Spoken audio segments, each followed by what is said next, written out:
social media like a year ago before I had matched into my specialty, and programs I applied to had seen my social media, I don't think I would have matched where I matched. We all know that the medical field is very toxic. It's not a field where you can just say what you want when you want to say it. And for that very reason, you med students and residents should not be making think pieces on things. All right, well, let's talk about that.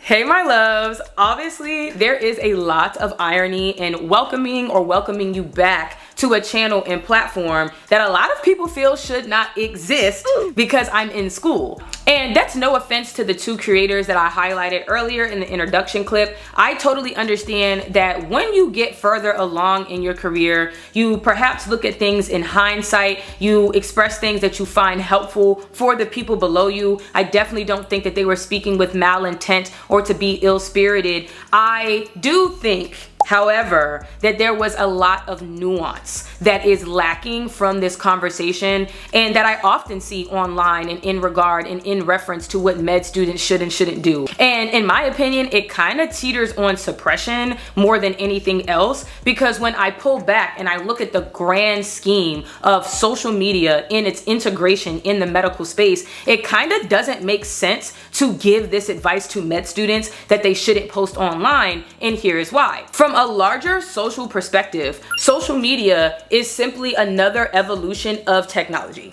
I firmly believe that the way that people react and respond to a person having an online presence is the same way that people felt when telephones first came out.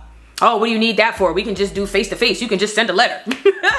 It's probably the same response once using the internet became the main popular mode of gaining information. Social media is just another technological advancement that has shaped the way that humans connect and relate to each other. And there are simply people who will never agree with it. There are people who are behind the curve and trying to catch up. You have people who joined the wave early. It's all the same evolutionary process of tech and of advancing a society. I also find it interesting because medicine is still a business. Medicine benefits from marketing and visibility as much as any other business. And social media now has become the main platform of marketing and visibility. There's a reason why celebrities and athletes and all those people get paid millions of dollars. There's a reason why the NIL is even a thing, the name, image, and likeness if you're a person that keeps up with sports. It's so that athletes can get paid for the visibility that they bring to a program and that they would bring to a brand. And so we can't sit here and try to pretend as if social media and social media use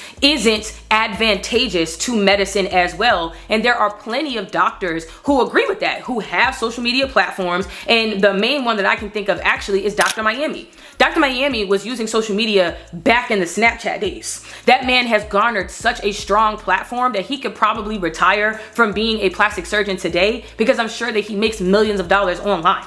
And that's another aspect that I think is really important, is that we have actually never seen a digital age where your average everyday person can use a piece of tech and become a billionaire and enter the upper echelon and have radical upward mobility. Your everyday Joe Schmo could do this right here and go viral and make millions of dollars tomorrow. And I think that this is going to be a very interesting era of technology that will be documented for years to come, talked about by years to come by anthropologists, sociologists, and pretty much anybody who studies human behavior, because I think that there is something to be said about that potential dangling in front of your face at all times. And that's why I think that this is such a nuanced discussion, because on one hand, how can you deny students who are not financially stable from the potential of gaining financial stability? I don't think that that's right. I don't think that that's appropriate. And then secondly, these businesses, these medical institutions, clinics, whatever, they utilize social media and look for people with this skill set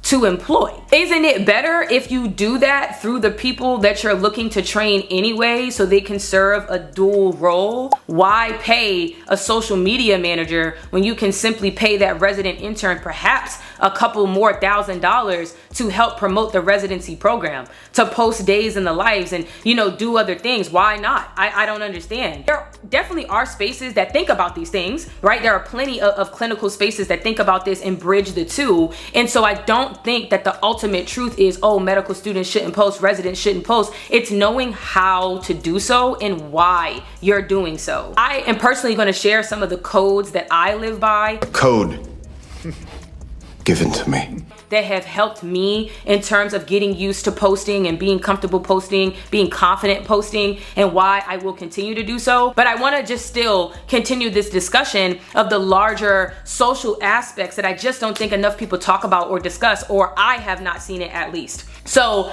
beyond the financing and the marketing perspective, beyond the ability of a person to gain upward mobility in terms of finances, the other thing is that patient trust is at an all-time high when it comes to social media creators. A patient now can go viral for posting a bad experience about a hospital, about a clinic. And of course, so can a student, so can an attending. So I understand the reservation and hesitation for people in the space to not post poorly about it because of the weight that it carries, right? Imagine a doctor talking about how horrible their experience is, 1 million people see it. That's probably gonna deter patients from wanting to come there if the doctor hates working there. So I understand that thought process. However, you can't stop patient experiences from going viral. So you have this element of visibility for clinics and hospitals and physicians that are out of their control and at a radical rate that it's never been before. This is not just a Google review. This is not just a patient star scoring system on their website. This is not a patient satisfaction survey. This is if you do a patient wrong, they can today ruin your career. I think that's all the more reason to, as I said,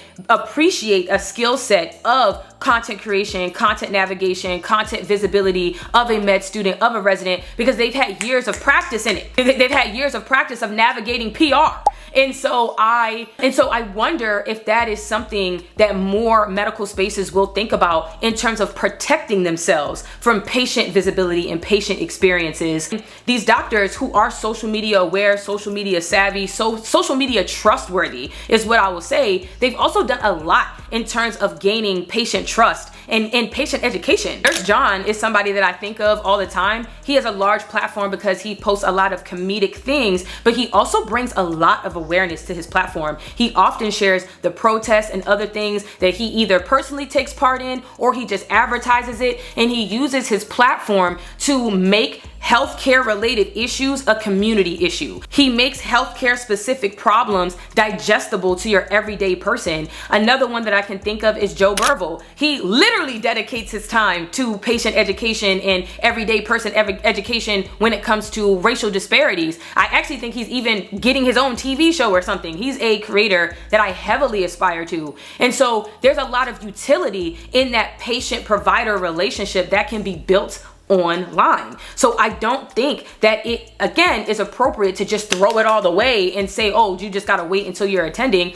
That's a reason why a lot of these people aren't even connecting well with the audience online, because you actually don't know how to bridge the two and build that identity of trustworthiness, likability, etc. that you could have gained had you started as a student. Like, if this is, and that's what fries me, right?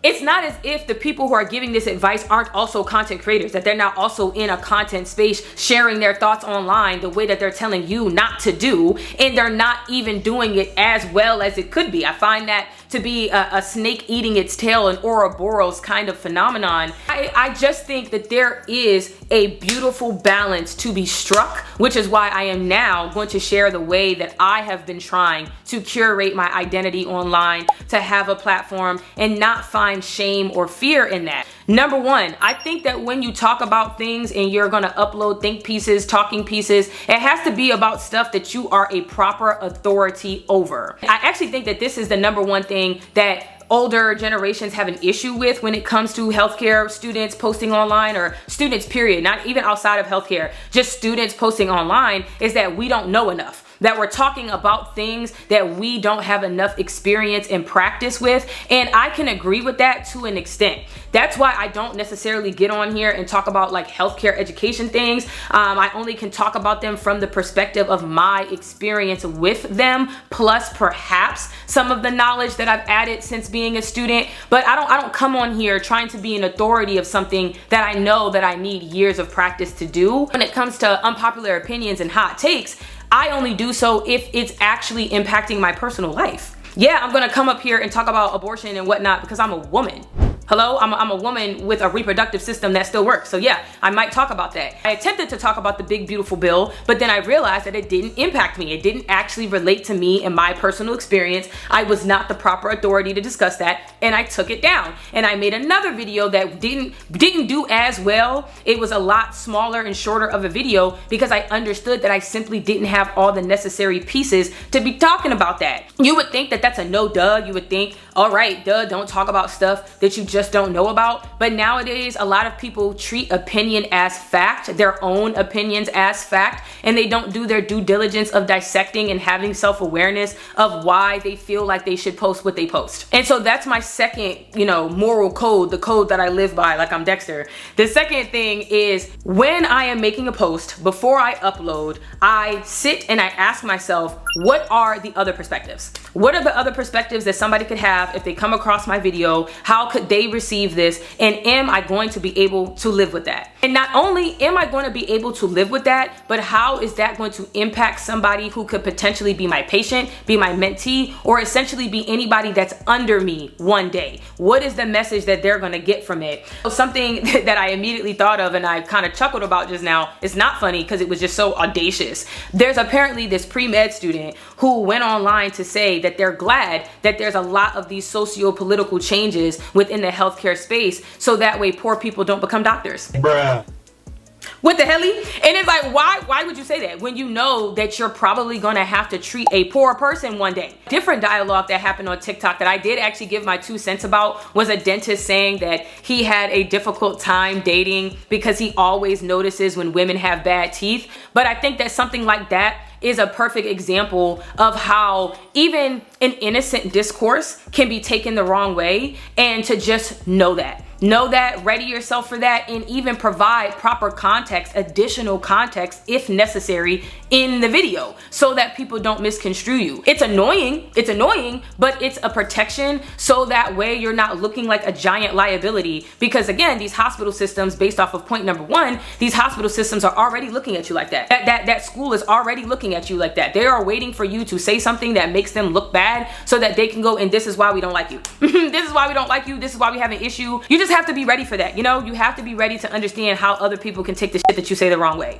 The last tenet that I live by is that nothing that I post, nothing that I upload is being uploaded with malicious intent. Same way to what I said earlier about these other 2 creators that I featured. I think so long as you believe in your heart of hearts that you said something from an educational perspective, that you were just sharing your personal perspective that you feel like other people could relate to, that you feel comfortable standing in your truth, then that's all that matters. Because again, you can't prevent people from taking what you say the wrong way. You can't prevent people from capitalizing off of something that was misspoken. The only thing that you can do is have the confidence that you know why you said what you said, and you have the vocabulary, you have the understanding, you have the vulnerability and transparency to share those things, and are comfortable with all of that. Because if you're not, then yeah, maybe you shouldn't post. If you're not going to take all these steps and all these precautions, then perhaps not, because having a platform is a responsibility, even if it wasn't content creating. That's honestly kind of side tangent. Another reason why I get kind of irritated about this conversation of, oh, should med students be allowed to post online?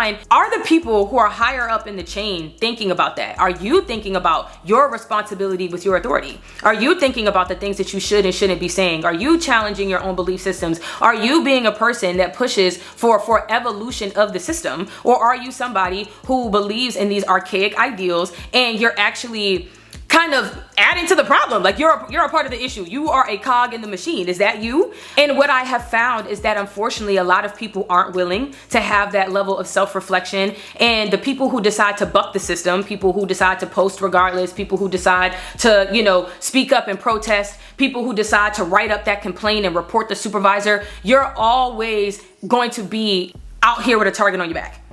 It just kind of comes with the trade. Not to be dramatic, but it has always been that. Protest has never been peaceful, not really. You know, even the act of just going on a march, having a sit-in for the people, for my community, having a sit-in would incite violence upon you. So nothing has ever been without violence, without stress, without worry, without drama when you are going against the usual. And I get it. I understand the message of just don't go against it, don't go against the grain, just exist, just flow. But somebody has to buck the system if you want the system to move forward. And if that's you, if you're comfortable being that, then stand in that. Stand in that.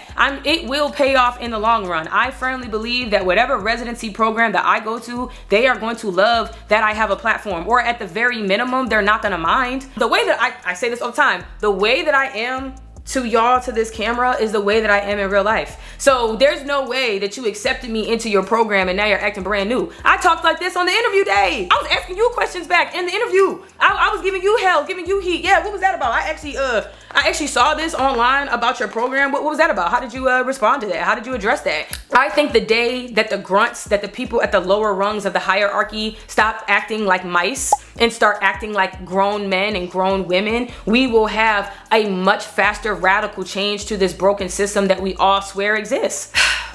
And I get it, maybe it's easier said than done, but I don't know, man. Like, there's no way that I'm gonna be walking around with my head down, all shy and scared.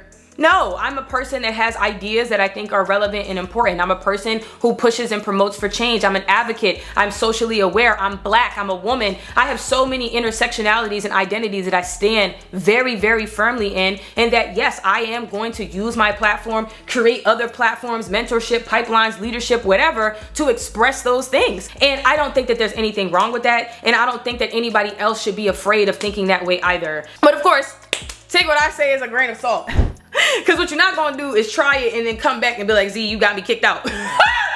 Z, you got me kicked out. Z, they fired me. Hell no, y'all not about to blame me for that and pull up on me. I am just more so here to say, if you already find yourself bucking the system, if you already find yourself going against the grain, there are perhaps steps and codes of conduct that you can personally follow, because there's really no rules to this social media game. There's not. It's such a new advancement to the way that we communicate, as I was saying earlier, that these programs, these hospitals, they're making it up as they go to. The only thing that they really tend to say is don't record in the hospital because of HIPAA. They don't actually have a true game plan of how to navigate this. I mean, Jesus, think about it. Some of these people don't even know how to use a phone, let alone Instagram, let alone TikTok. They don't know. The last example that I'm going to bring up, and I know that I've been using and infusing a lot of examples, but I want people to get it, especially because this is perhaps a niche conversation that is only for creators or people who are interested in content creating. So I want to make it as broad as possible. The last example is this girl, a resident now for psychiatry, that was a raver. She was a very popular raver on TikTok, went viral on TikTok for going to raves. And she did also share that she was in medicine at the time, that she was a med student. And she spoke very candidly about how people had an issue with that, how there was even, I think, a program or former mentor or somebody that reached out to her residency to say, hey, it's crazy that you accepted her because she's making medicine look bad. And it's like, that's unfortunate, but then also think about all the doors that she's opening to normalize having hobbies as somebody in a professional space. And it's like, you don't know who you're closing the door on when you close the door on yourself. And so that is something that I think that we have to keep in mind, and that all of this is really relative. It's relative, it's subjective to what you are comfortable with, what you can live by, and what you firmly believe. I choose to believe that me having my platforms, me being the type of person I am, is going to serve a greater purpose. It is also going to serve me because I will be on those brand trips, period. I do believe that. And that's why I'm comfortable. Yeah, I think that's the end. This was kind of longer than I intended, and I hope that I didn't get lost in my streams of multiple consciousnesses. Conscious eye. Oh Lord, it's time for me to hang up. Because once I start, that means I'm hungry, I'm tired, or I need to go to the gym. And right now, it's all three. Bye, my loves.